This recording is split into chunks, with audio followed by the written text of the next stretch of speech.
Tante aku tuh emang orangnya rada-rada sensitif lah. Jadi kayak dia bisa ngelihat gitu kan. Pas di video call, dia ngomong, "Wah, ini mah bukan pras, Kak."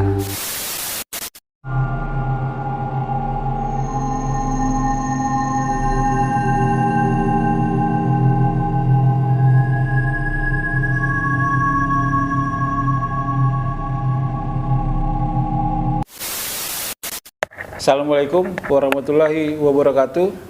Shalom, damai sejahtera buat kita semua. Om Swastiastu, Namo Buddhaya, salam kebajikan.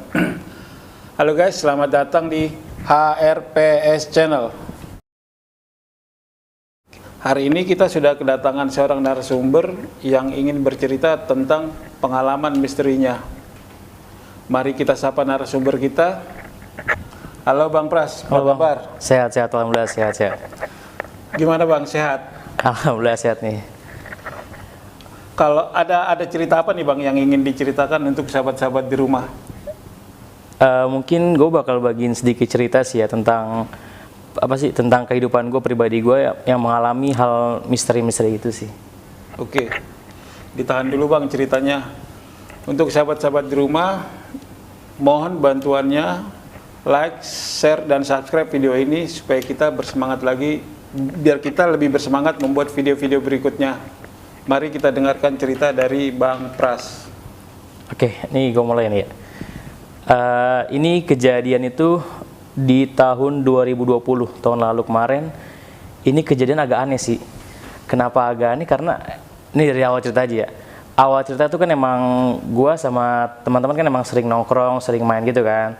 Terus pada suatu hari, suatu malam itu teman-teman gue ngajak nongkrong lah, ngajak jalan malam gitu kan. Emang udah kayak kebiasaan kan jalan malam gitu. Yaudah akhirnya jalan lah itu. Emang biasa cuma jalan keliling Jakarta, muter-muter Jakarta, nyari jajanan aja lah, nyari pinggir jalan kan.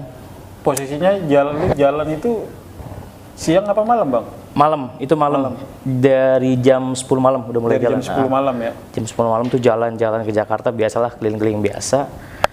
Setelah pulang itu emang udah niat kita nggak pulang ke rumah, itu kita pulang ke rumah teman. Pulang ke rumah teman itu alias itu nginep gitu bahasa, kita nginep ke rumah teman. Sampai rumah teman itu sekitar jam setengah 2. Sampai rumah teman jam setengah 2 itu di daerah. Lu habis muter-muter Jakarta jam setengah 2, lu pulang ke rumah ke rumah teman lu? Iya, jam setengah 2 itu emang kita ke rumah teman semua. Oh, pulang nyampe di rumah teman lu jam setengah 2 ya? Iya, jam setengah 2 sampai rumah teman itu yaudah kita nginep dong. Kita nginep biasa, ya kita ngobrol-ngobrol, main HP lah biasa, main game gitu kan, ngobrol-ngobrol. Sampai pada paginya itu emang sengaja pengen pulang pagi jam 5 kurang itu gue balik dari rumah teman gue itu ke rumah gue. Lokasi rumah gue itu di Bekasi kan. Jadi emang agak biar motong jalan itu gue liat UI. Karena kan emang UI udah buka jam 5 kan. Pintu belakang UI itu udah buka jam 5. Oke. Terus ya udah itu jalan biasa, jalan pulang jam 5. Sampai di Bekasi itu sekitar jam 6. Jam 6 kurang itu udah terang kan, udah terang. Terus emang pas di jalan mau ke rumah gue itu emang agak angker jalannya, agak serem kan. Terus dalam hati, masa ya sih ada gitu dong. Nggak percaya kan, karena emang nantang. Ya, ada hal begituan ya. Benar, nggak percaya ada hal gituan. Ya udah akhirnya sampai rumah tuh jam 6 lewat. Ya udah istirahat biasa kan, istirahat biasa, tidur, istirahat, makan, sarapan. Bangunlah tuh sore. Nggak sore sih, siang, bangun siang kan. Makan lagi, habis itu kok nih badan udah nggak enak nih. Badan udah agak anget kan. Positive thinking aja mungkin karena emang abis perjalanan malam kan. Kecapean juga mungkin begadang ya. Iya benar juga, kecapean, begadang. Nah ini badan agak nggak enak nih, agak anget lah, bahasa anget gitu kan. Ya udah biasa-biasa. Nah pas mau menjelang maghrib itu, nah ini aneh banget. Tiba-tiba tuh badan langsung panas tinggi. Badan tuh panas tinggi. Persis setelah azan nggak bisa napas. Napas itu cuma ada sampai di sini, kayak wah itu udah susah banget napas deh. Ibarat kata Ketahan nafasnya ya. bener ketahan banget, itu udah kayak ya orang yang mau mau meninggal gitu kan. Itu udah wah aneh banget nih, kenapa sih gitu kan. Akhirnya makin panas, malam makin panas kan. Dikasih obat lah, itu minum obat biasa lah, obat warung gitu kan. Ya udah akhirnya tidur tenang, nggak tenang banget sih tidur, cuma badan panas kan gitu kan, nggak enak tidurnya. Sampai besok paginya nih Besok paginya udah agak enakan nih, pagi agak enakan, nggak sepanas malam. Ada perubahan ya, ada perubahan. Ada perubahan tuh gitu kan, siang pagi tuh. Siang agak anget-anget lagi, sorenya lagi tuh panas lagi dong, panas lagi tinggi.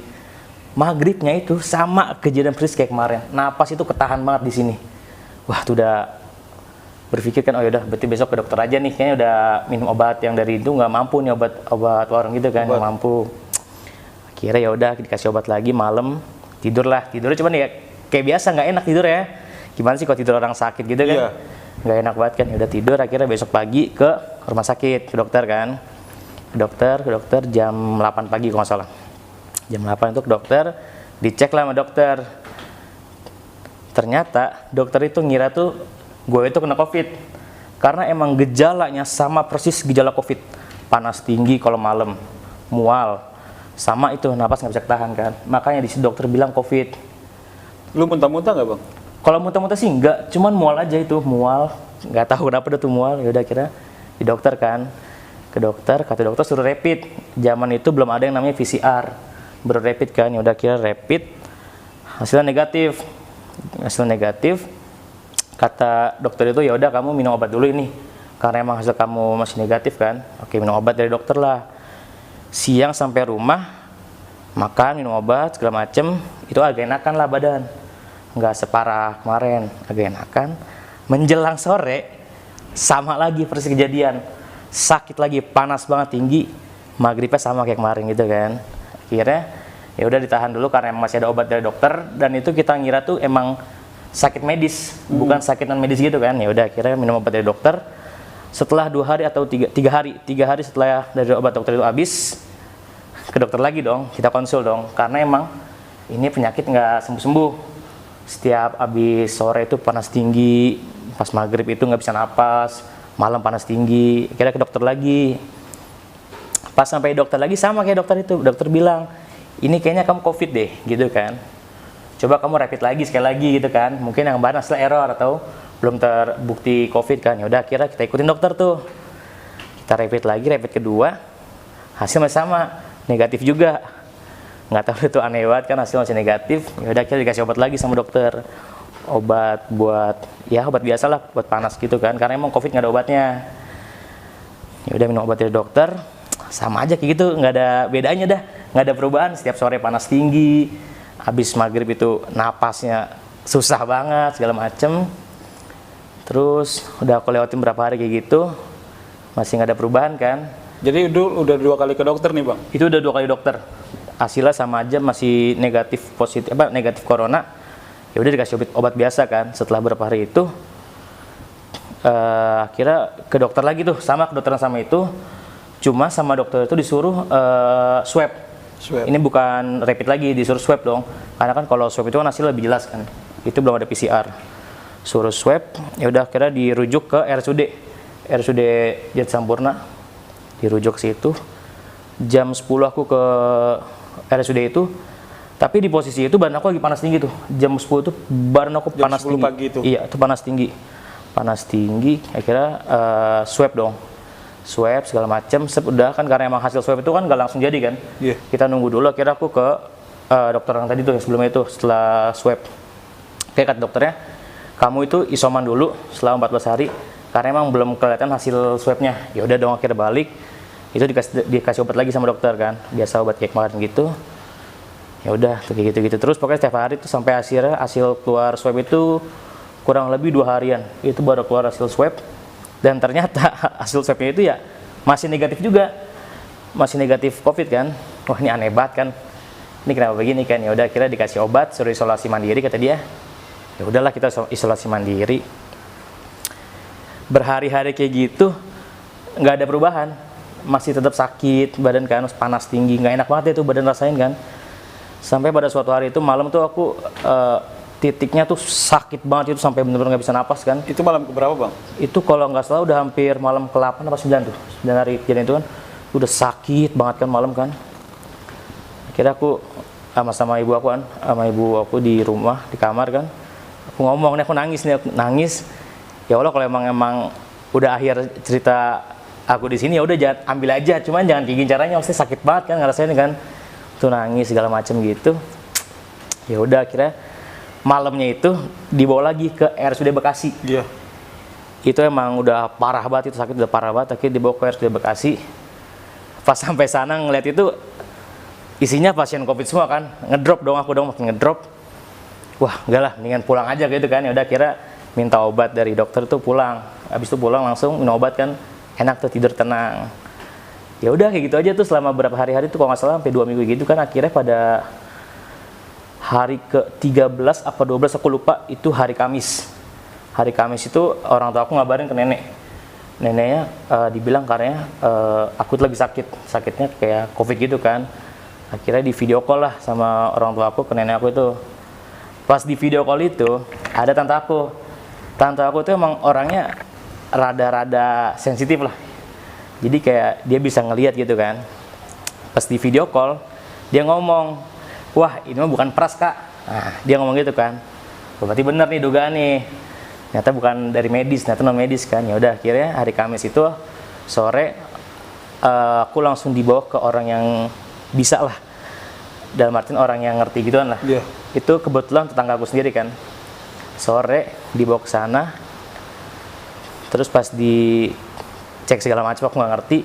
Dia bilang gini, wah bu, ini mah udah lama banget bu. Udah lama banget di tubuh anak ibu, udah agak lama. Jadi untuk membersihkan juga agak susah dan nggak langsung instan langsung keluar kan. Dia bilang gitu kan. Oh ya udah, katanya nggak apa-apa. Yang penting sekarang mah intinya dikeluarin dulu dari tubuhnya. Kasihan soalnya udah ngerasain sakit banget itu. Itu hari Kamis. Ingat banget sore di bis di Rukia gitu segala macem lah, nggak ngerti. Maghrib enakan. Setelah pengobatan di Rukia gitu. Benar, itu setelah pengobatan di Rukia itu agak enakan kan. Ya udah akhirnya tidur. Malamnya itu sekitar jam 9-an kambuh. Panas lagi tinggi. Akhirnya orang tua aku minta tolong lagi sama orang yang bisa dicek lagi lah. Kok abis dibersihin masih sakit gitu kan. Ternyata kata orang itu tadi udah saya keluarin sore dan sekarang masuk lagi bu. Karena emang udah terlalu lama di tubuh anaknya. Jadi dia kemungkinan ibarat kata betah lah atau nyaman gitu kan, nggak ngerti dah. Ya udahlah, setelah itu di Rukia lagi. Di Rukia enakan lah tuh, malam udah bisa tidur, tapi masih panas badan, udah nggak setinggi yang tadi itu karena udah dikeluarin kan, dibersihin lagi kan. Nah hari Jumat itu emang rencananya keluarga besar aku tuh mau ngecek, mau ngontrol aku lah, mau datang ke rumah kan. Mau datang karena abang sakit nih. Benar ya, karena sakit kan.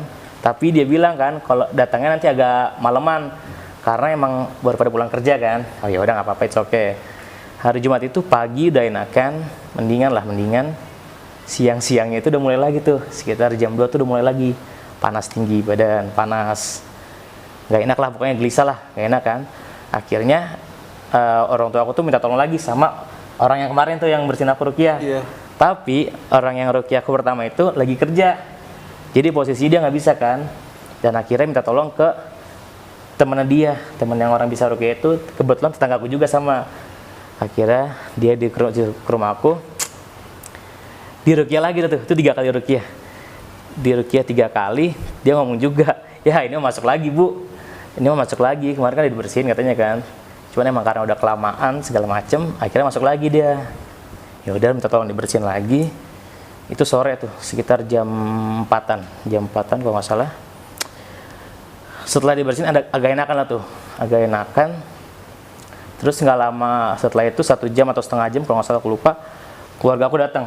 Om aku datang kan, emang om aku itu ibarat kata bisa banget lah kayak gitu. Dia udah sering ngalamin yang kayak gitu dan sering ngebersihin orang gitu. Ngerti ya, orang pintar lah. Benar, orang pintar, ya, iya benar. Terus dia datang sampai rumah itu sebelum maghrib. Iya sebelum maghrib sampai rumah. Terus dia langsung ngomong ke ibu aku kan, ya Allah kak, ini mah udah kelamaan banget kak. Aturan kalau misalnya emang si pras sakit dari hari pertama sampai ketiga itu masih bisa dibersihin secara langsung, maksudnya nggak sesusah inilah, dia bilang gitu kan. Ini karena emang udah terlalu lama di tubuh si pras, jadi emang susah banget dikeluarinnya kan. Terus ya udah kira minta tolong dibersihin lah sama om aku kan. Itu Rukia keempat dibersihin, nggak tahu diapain. Aku ngadep sana, om aku di belakang aku, cuma dipegang gini doang kan badan aku. Posisi di rumah bang, di rumah itu, tapi di halaman rumah kan, di depan halaman rumah dibersihin lah di Rukia. Nggak tahu diapain, aku cuma dipegang doang sama dia sekitar 10 sampai 15 menit itu di ruqyah kan. Itu aku nggak ngerasain apa-apa, cuman panasnya cuman panas biasa aja, cuman udah nggak sesek ya kan, karena emang tadi sore dibersihin kan. Udah enakan tuh, udah panas dingin, pucet kan aku. Ya udah, akhirnya setelah di ruqyah itu aku suruh nengok sama mamaku kan, coba dah kak, kamu lihat ke belakang, lihat om gitu kan. Pas aku nengok itu om aku tuh udah basah banget badannya, keringetan tuh udah parah banget, padahal dia cuma megang aku doang, megang doang, gak ada apain. Terus kata dia, nih alhamdulillah kak, maksudnya udah bersih lah gitu kan, udah bersih dan ibarat kata dikasih penangkal lah ya, itu ya bahasanya. Dikasih penangkal kak, tapi untuk proses pemulihannya itu nggak cukup sehari 2 hari, karena emang udah terlalu lama kan, jadi agak susah. Oh ya udah nggak apa-apa om, aku itu kan, yang penting udah bersih dulu lah ini kan. Udah bersih, dikasih lah tuh air doa lah ya, bahasanya air doa gitu, disuruh minum kan sama om aku. Ya udah akhirnya minum, itu kondisi langsung ibarat kata ya enakan gitu, langsung enak banget badan, langsung enakan kan. Itu 4 kali ruqyah, ibarat kata 4 kali ruqyah lah itu, enak segala macem. Nah ini kejadian aneh lagi nih, kan emang datang kan rame-rame itu ya, keluarga aku. Adiknya ibu aku itu rata-rata emang sensitif kan, ada 2 orang yang sensitif kan. Yang satu itu dia ngeliat anak kecil lari-lari. Ini merinding aku ceritanya, serius. Pas lagi proses pengobatan itu selesai. Iya, setelah proses pengobatan itu selesai, dia bilang kan, kak, itu ada anak kecil ya kak, lari. Aku nggak tahu kan, ya nggak tahu tan, aku bilang gitu kan. Aku nggak ngeliat apa-apa. Iya itu dia anak kecil lari. Oh ya udahlah, kira di situ didoain lagi lah sama aku kan, sama aku didoain. Ya udah, kira dengar lagi tuh, cuman emang merinding aja kan. Namanya lagi rame-rame, tiba-tiba ada yang lari kan, yang lihat cuma 1 orang doang lah gitu. Ya udah, setelah itu akhirnya om aku pulang jam 10. Ya udah, aku bisa tidur nyenyak lah, nggak seperti semalam-malamnya yang ngerasain panas, terus yang kadang-kadang suka bangun jam 2. Sekarang udah tidur nyenyak. Besokannya itu udah agak mendingan, emang masih agak hangat badannya, tapi udah nggak parah kayak kemarin. Itu badan udah bisa enak lah berkata, udah enak. Ya udah tuh hari-hari terusnya kayak gitu sampai kalau nggak salah itu 6-7 hari itu aku baru pulih. Selama pemulihan itu emang di sini tuh masih sakit kan, emang karena dulu bekas di sini kan, dia masuk di daerah sini. 6 hari akhirnya pulih dah tuh gitu, pulih. Ya udah enak kan, alhamdulillah sampai sekarang sih udah aman lah, sampai sekarang udah gak pernah ngerasain hal aneh lagi gitu. Mungkin semenjak yang dikasih air doa itulah ya, aku juga nggak paham sih. Udah sih gitu aja mungkin ceritanya. Oke guys, itu dia cerita dari Bang Pras. Kita mau nanya-nanya nih buat Bang Pras. Bang Pras, Boleh. kemarin tadi kan abang bilang kita mau nanya-nanya nih sama Bang Pras. Ada nih yang mau saya tanya nih bang. Posisi abang kan kemarin abang bilang nih, abang baru habis pulang dari Begadang. Iya bener. Jalan-jalan sama teman di Jakarta. Terus posisi abang pulang itu sekitar jam 5. Iya. Abang jalurnya lewat UI. Terus di jalur rumah katanya ada yang serem. Ini posisinya yang serem itu di posisi di UI apa yang dekat rumah, jalur rumah? Kalau di UI itu kan emang terkenal angker lah ya. Terkenal angker, terkenal serem lah ya. Itu aku sengaja lewat situ. Tapi yang jalan angker itu persis di dalam rumahku. Oke. Sebelum belokan rumah itu emang jalan tuh sebelah kiri pohon, sebelah kanan tuh pohon tuh rindang banget. Dan itu kalau misalnya nggak bisa kelihatan rumah, saking tingginya pohon-pohon kayak rumput-rumput gitu loh, itu rindang banget kan. Nah itu yang angker di situ. Oh posisinya yang di situ, yang mungkin penghuni di situ yang nempel sama abang ya. Benar, dan itu emang orang bilang sih emang orang sering lihat, termasuk ibu aku. Ibu aku juga ibarat kata pernah ngeliat dan pernah digangguin. Digangguin itu di mobil lah sih. Mobilnya tiba-tiba selip bannya. Oh. Iya, itu emang rada-rada angker sih. Cuma kan emang mikirnya kan udah jam 6 pagi lah ya. Masa iya sih gitu loh. Dan emang aku orangnya sih nantangin banget, bukan nantangin sih, kayak nggak percaya lah gitu. Makanya mungkin dikasih gitu kan kali. Mungkin abang nantangin, ya dia juga nggak seneng, ya udah. Ya itu sih bisa jadi. Itu ya, bang? Iya benar, kurang lebih kayak gitu. Sama ini bang, katanya abang kan nangis-nangis nih di depan orang tua karena penyakitnya udah nggak kuat lah ngerasain sakitnya. Ngomong apa sama orang tua bang? Aku ngomong gini kayak ibu aku ya. Kalau emang ini udah apa sih takdirnya lah ya, udah takdirnya buat aku diambil ya, nggak apa-apa, aku udah ikhlas. Tapi tolong maksudnya jangan kayak gini caranya, itu benar-benar sakit banget, itu nggak bisa sampai napas, itu udah parah banget kan. Ya udah aku nangis itu. Dia sih ngomong kayak gitu ke orang tua, sampai orang tua tuh nangis kan. Ya mau gimana ngeliat anaknya sakitnya sampai parah banget kan, tapi pas dicek COVID ya nggak COVID. Iya. Itu emang lagi booming COVID kan. Udah sih gitu aja mungkin. Apalagi Itu dia guys, cerita dari Bang Pras. Cerita ini bukan untuk menumbuhkan rasa takut, tetapi hanya sekedar berbagi cerita. Sampai jumpa di video berikutnya. See you.